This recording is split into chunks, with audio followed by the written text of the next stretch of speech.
We have been a band for 4 years now. There's 4 of us here today, but there's actually 6 of us. We have 2 other guitar players, Alex Morgan and Greg Langston. They're both out of town right now, so they can't be here. But the core of us, which would be myself, Alex, Greg, Zeke, and myself, we've been together for 4 years. Zach and Cedric, they've been with us for 2 years now.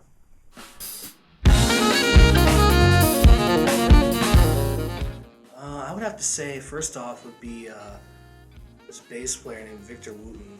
An alto saxophonist named Kenny Garrett. James Brown for one.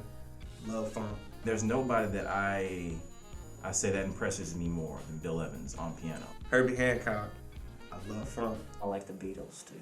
The second one would be probably Miles Davis. Second favorite artist would have to be Chick Corea. This band called Soul Live, which is a funky band.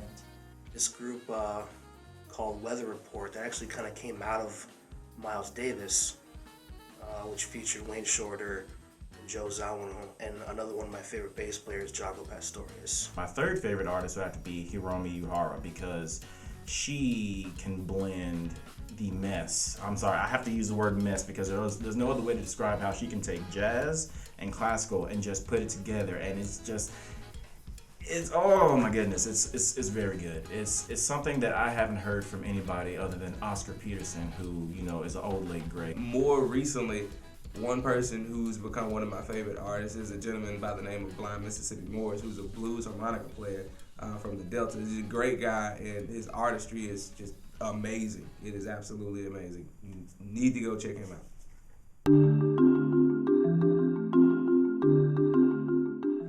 I guess the reason why would be just the freedom that it allows, the freedom of expression and the freedom of creativity.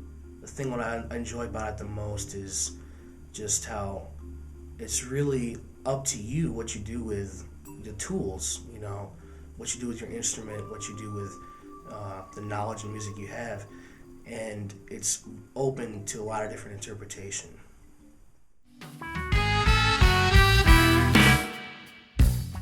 The very first influence I had was actually the very first YouTube video I saw. It was of this piano player, Lawrence Farmer, also known as Black Surfer. It was the first time I ever heard keyboard work to where it sounded like game music, and I was just like, the only time I heard game music was on games.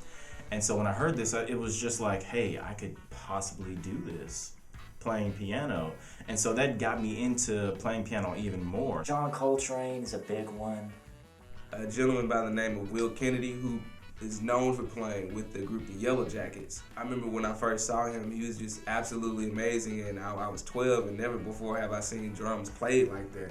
It was just such a blend of finesse and power. Victor would be another influence as far as, how I play.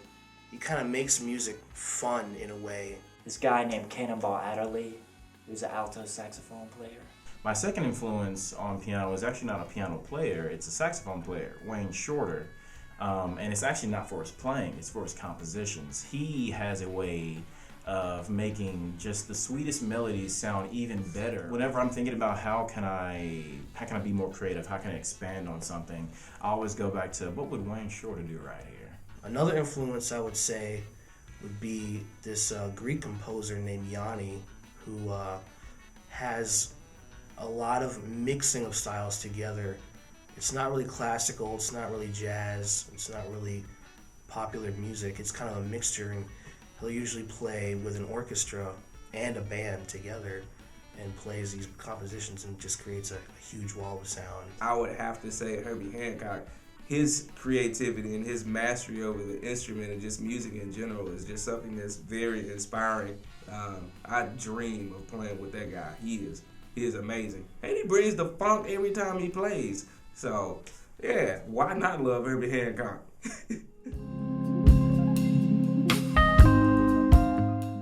For me, I guess one of the biggest ones would be just to be able to kind of reach out to people, pun not intended, with music in a way that people can understand and connect. Because music has that power to heal and restore, make you feel good. Parents, number one, they motivate me to just do as much as I can all the time. It's gonna sound like a cliche, but it's not a cliche. Music is like my second biggest motivation, because if I hear good music, I'm gonna want to play it. As far as motivation, I would have to say L.I.F.E. Life's beauties are amazing, and they're so inspiring, and that inspiration sparks the motivation.